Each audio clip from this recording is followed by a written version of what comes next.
Hey there, this is Johanna. This is the first episode of a 4-part mini-series.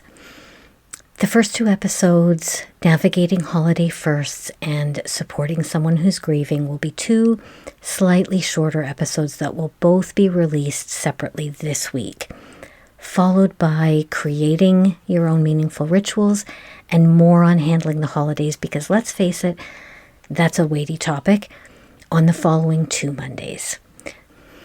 I hope that these episodes will be helpful companions during what can be a challenging time of year. If you know someone who might find comfort in hearing them, please do share.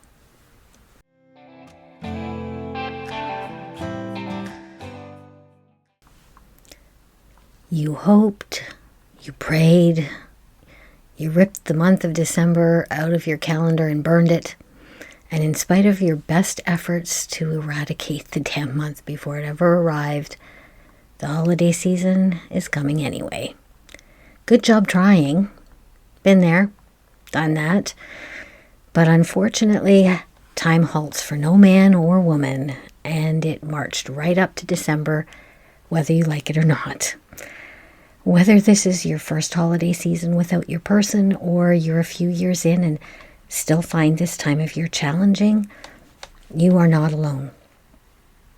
Because the truth is, if you're grieving for someone or navigating a separation, this is definitely not the most wonderful time of the year. Getting through the first holiday season after losing someone you love is usually complicated and loaded with emotional ups and downs. And the truth is, that can continue for a few years after. The contrast between what you're used to feeling, what you might wish you were feeling, and the expectations of many of the people around you can feel like negotiating your way through a field of landmines. Between the gut punch of the firsts and the family dynamics, which of course can be even more complicated if you have young children, the empty chairs, the social invitations and expectations, and trying to figure out how you're going to honor the feelings around what you're carrying. Man, you can feel like you've been buried under a mountain of snow and there is no air left to breathe. So this week, as we head into the first week of that landmine zone, we're going to talk about some of the ways I've learned over the years to navigate some of the stuff you might be expecting, as well as some of the things you might not. So let's dig into that.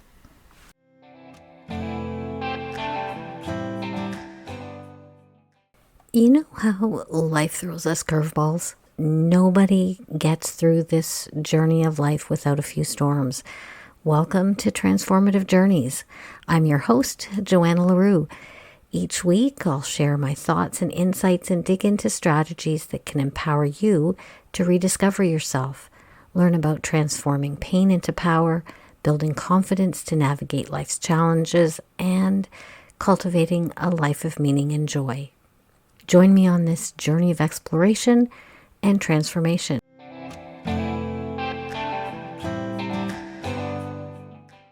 Welcome back to Transformative Journeys with Johanna. Still Johanna here, walking beside you once again to help you figure out some of the ways you can try to prepare yourself, sort of, for what can be a challenging season for those with bruised and broken hearts. If this episode is already stirring something up in you, take one slow, deep breath with me. Before we really dive into strategies, let's talk about the elephant in the room. How utterly lonely it can feel this time of year if you're grieving, even when you're surrounded by other people, because yes, you can absolutely be sitting in a room full of other people and feel completely alone. You can want connection and also not want to talk to anyone.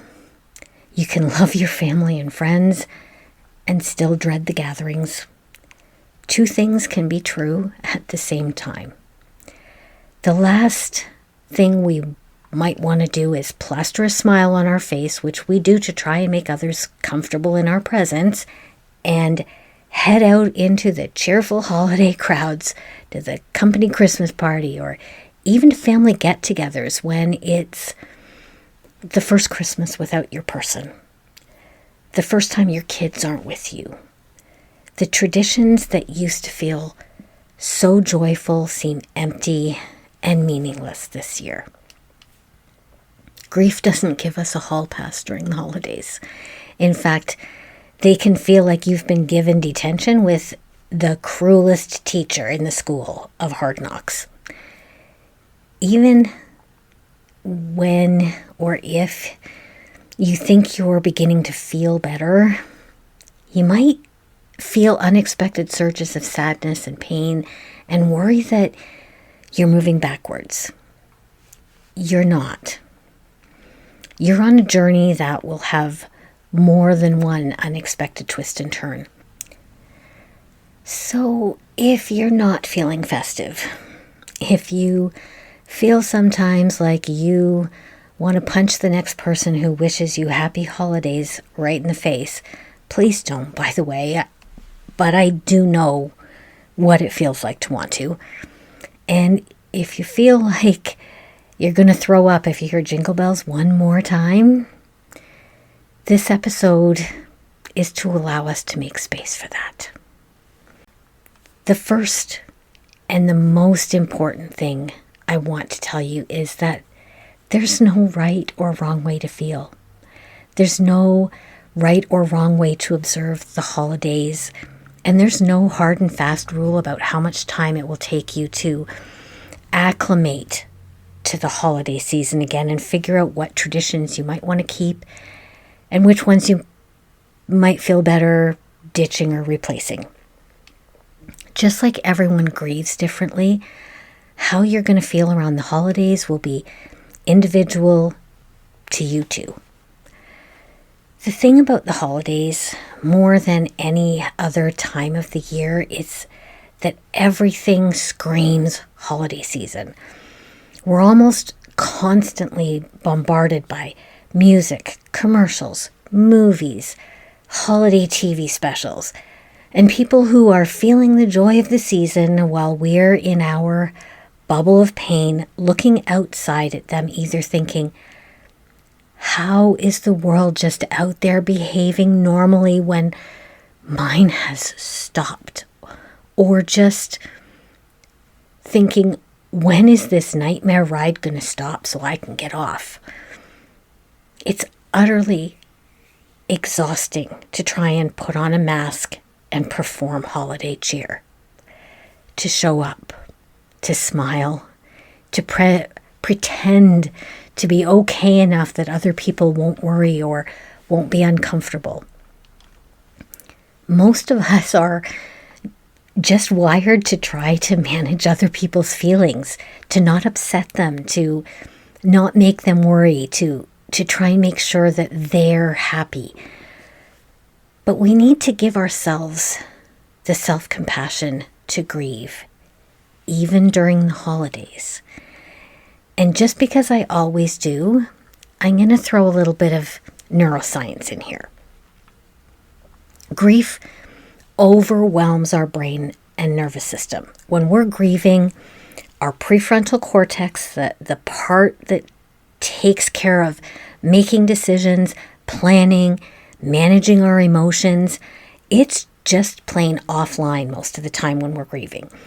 And if you want more on how that affects you, I go into that in more depth in episode 27 on Grief Brain. But add the pressures of the holidays, the additional emotional overload to that, the 87 browser tabs I talk about and the dial-up download speeds in that episode, yeah. Add another couple dozen browser tabs and a hydro brownout to the scenario. You're likely to find yourself even more irritable, even more tired, more withdrawn, overwhelmed by small things, snappy at the people that you love, and you might find yourself wanting to cancel everything, including friggin' Christmas. So let's talk about some of the internal and external challenges that are common at this time of year. First, let's get into the firsts, right? The first holiday without your loved one and the first time their chair is empty. Deciding whether you're going to put up the tree, light the menorah, or keep any holiday tradition you've always done together. The first time they're not there to carve the turkey or to cook it. The first time no one says their name. Or the first time someone does and you fall apart. Then there's other emotional triggers like sensory overwhelm, the music, the smells, the lights, photos, watching other people appear joyful when you're barely feeling like you're hanging on, feeling like you should be over this by now. And then the social and family pressures, like being expected to attend gatherings when you really don't feel up to it, or you get there and you just want to leave. Navigating family members who avoid or dismiss your grief. Feeling guilt for not being yourself or for setting boundaries. Being around people who mean well but just say the wrong thing. Grief is about both past and the future you expected to have. It can feel like there's been a 50-car pileup in your nervous system because our emotions are tightly linked to sensory cues like sights and sounds and smells. Trust me, there is nothing wrong with you if that ornament at the bottom of the box knocks you on your ass. It's your nervous system treating it exactly like a danger signal and intensifying your feelings of loss. All right, how are you doing? Let's take a deep breath together, just in case this has brought up some stuff for you. Nice, slow breath, as deep as is comfortable for you, and a long, slow exhale to let it out. Hit the pause button for a minute if you need a little bit more than one, but nice, slow, deep breath. And then out twice as long. Give your shoulders a little wiggle. Did you know that the longer, slower exhale in that deep breathing exercise it's actually that part that calms your amygdala, that long, slow exhale, and your nervous system? I actually just learned that little tidbit this week. All right, let's take a brief detour into what's called anticipatory grief, the dread of what it might be like or how you might feel, because in my experience and the experience of many of the people that I've talked with, it can sometimes be worse than the actual day due to the additional anxiety around doing everything yourself, worrying about losing your shit in front of people, or about ruining the holiday for others, which can all be really confusing to you and to the people around you. And it's all really normal. You might feel like you're on an emotional roller coaster that you can't get off. You might feel incredibly sad one minute, catch yourself laughing at something the next, and then, of course, feel guilty because you dared to feel a spark of joy. And before I go any further, please understand that feeling happiness or joy is not a betrayal of your loved one or of your grief. It's part of the full and beautiful spectrum of human emotions. And your person would no more want you to never feel it again than you would want that for them. If this conversation is helping you at all, or if it's causing some hard stuff to come up inside right now, and you'd like a little extra help navigating or coping with grief, I want you to go to my website and grab a couple of my free resources. My Insights for Navigating Grief contains gentle insights and tips, and my Essential Grief Toolkit provides some actionable things you can do to help you cope and feel less overwhelmed. Go grab them for free at transformativejourneys.ca or just scroll down to the link in the show notes. There is no single or right way to get through the holiday season. Just the way that works for you, and whatever way you and your family choose to navigate, it is the right way. But here are a few suggestions that I hope will help and support you a little bit this season. First of all, allow yourself the space you need to grieve. Western culture in general has a tough time with death and grief.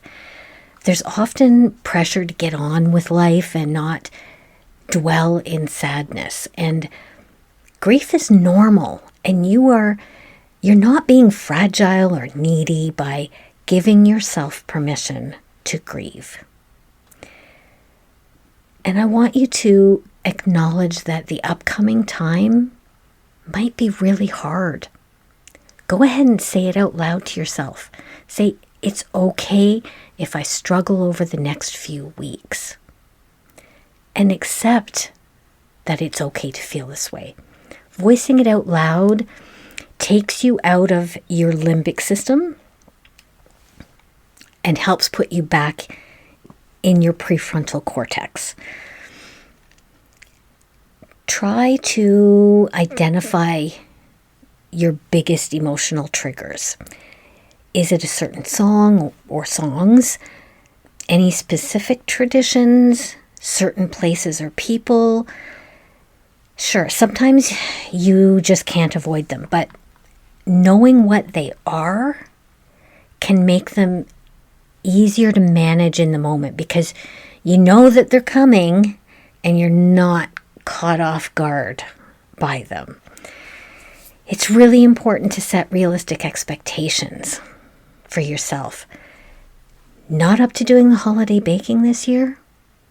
Don't have the bandwidth to do your usual holiday card mail out? Opt out of doing it this year. If you can't bear the thought of not signing those cards without your loved one's name on them too for a few years or ever, don't do it. Your house isn't up to your usual standards? So what? If you can't muster up the energy to decorate the house this year, maybe just put up the tree and leave the rest of the decorations in the boxes this year, or vice versa. Or you can ask someone to do it for you. I have a friend who asked her 3 closest friends to come over and do it for her. One brought pizza, another brought a bottle of wine, and they spent time with her talking about her husband, talking about past holidays, crying and laughing together while they put up the tree and decorated her home. Then they came back on New Year's Eve to have a quiet evening together while they took it all down and put it away for her. Allow others to help you. If you've always been the one in charge of the holidays, choose the things that you feel up to or want to do and ask or allow others to help the rest. Your people love you and will likely be grateful that you reached out to let them help. This is an important time of year to consider your boundaries or to create some. Even one can change the weight on your shoulders right now. I'm only stopping in for an hour when someone invites you to some holiday get-together. And by the way, feel free to stay longer if you get there and you find yourself enjoying yourself. I'm not up to doing gifts this year. I won't be cooking this year. Please don't ask me to talk about it unless I bring it up. You have the right to have boundaries. And get comfortable with saying no a lot.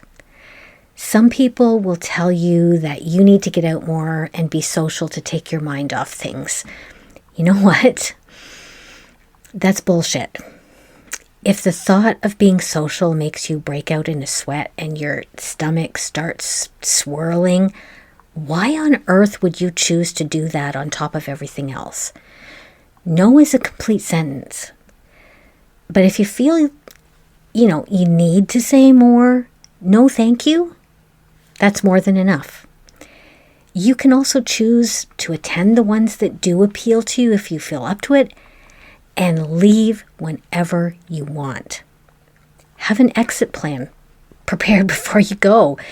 If you find you're not up to it when you get there, or when you're no longer enjoying yourself, put on your coat and leave. This was a big one for me. If you're not up to tackling the holiday crowds, the holiday music, the holiday decorations everywhere to do your usual holiday shopping, don't torture yourself. There are definitely other options now. Online shopping is perfectly okay.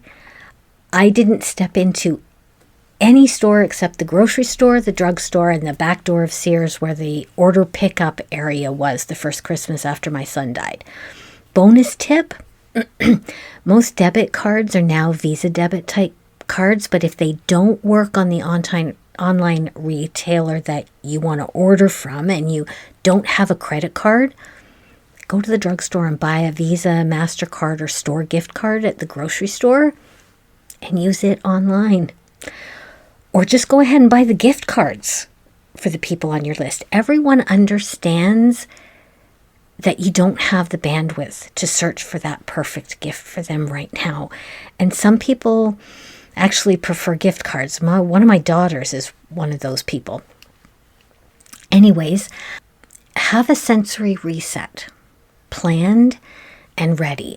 And these are simple grounding actions or activities to help give your nervous system a quick safety cue and bring your prefrontal cortex back online when you're getting really emotional, or, your emotions are starting to really bubble up and you feel like you need to get control of them, because you shouldn't always try and keep control of them. Emotions are good things and you have the right to all your emotions. But if you happen to be in a place where you're uncomfortable with that, these sensory resets can be really, really helpful. So stepping outside for fresh air. And if you're up here, in the northern part of the hemisphere at this time of year, it's nice, crisp, cold air at this time of year, which is particularly refreshing when you need a breath of fresh air. Deep belly breathing. Try and double your exhale to your inhale. For example, breathe in for the count of 3 and out for the count of 6. Like I said a few minutes ago, it's that longer exhale that actually soothes your amygdala. So deep breathing is it's one of my favorite quick tools. But anyways, having a grounding object in your pocket. Grab yourself like a worry stone, a small charm, or even a marble, and keep it in your pocket. Focusing on a tactile object for even a minute or two is another way to move you from fight or flight and back into your prefrontal cortex. Doing the 3-2-1 grounding scan, another really quick one, and super helpful. It's just 3 things you can see, 2 things you can feel, 1 thing you can hear. Even running cold water on your wrists can help for a quick reset. And finally, give yourself permission. In fact, I'm giving you your official permission slip right now. You are allowed to say no to gatherings. Leave early if it's too much. Skip traditions that feel painful. Change the menu. Change the location. Keep things exactly the same. Do something completely different. Cry in the bathroom. Laugh without guilt. Honor your person privately. Honor them publicly. Do nothing at all. But just as importantly, you don't have to make all of those or any decisions ahead of time. You're allowed to wake up in the morning and say, actually, not today. Or, actually, yes, today I can. Your emotional needs are going to be different from one day to the next, and that's okay. Use your own inner wisdom to determine what you're up to doing and what you're not at any given time. And if I can give you one last bonus suggestion, find yourself one anchor person, I call them. Someone you can call or signal to if you need a break, an exit, a bathroom cry, someone to say, we're leaving now, someone to run interference with family or friends if things get awkward or people aren't respecting your boundaries. All right, if you have a notebook or paper handy, today I'm going to leave you with these prompts to consider this week, whether you actually journal them out or just take them with you on your next walk. Be extra gentle with yourself and think about what part of the holiday season feels heaviest for me right now and why. Which traditions or expectations no longer fit the version of me who's grieving right now. This week, I started our conversation around navigating the holidays.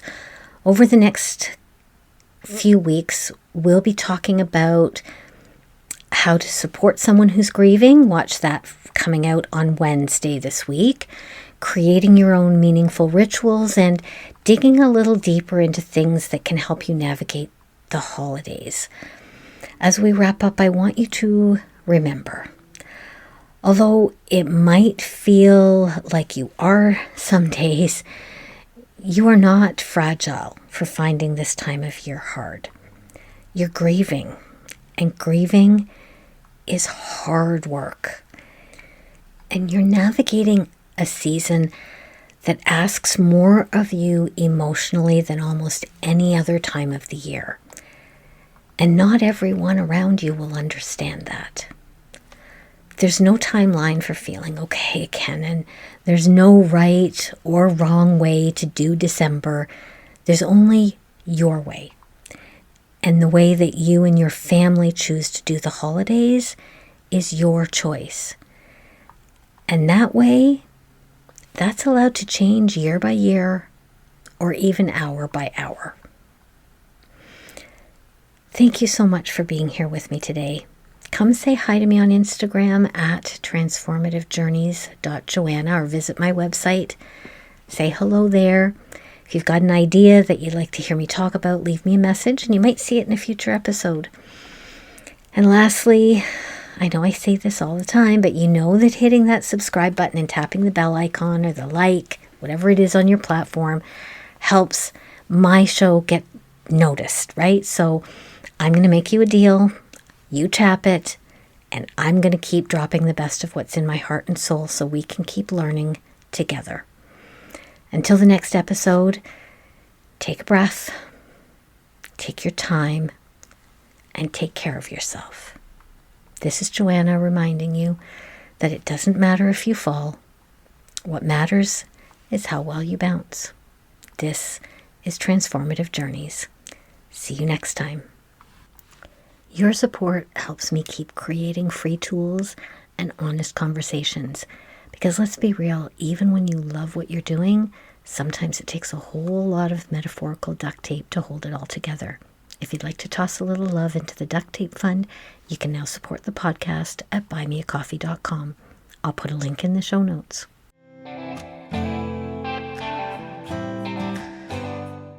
Just wanted to throw in a disclaimer. This podcast is for entertainment and informational purposes only and should not replace the advice of a medical or mental health expert.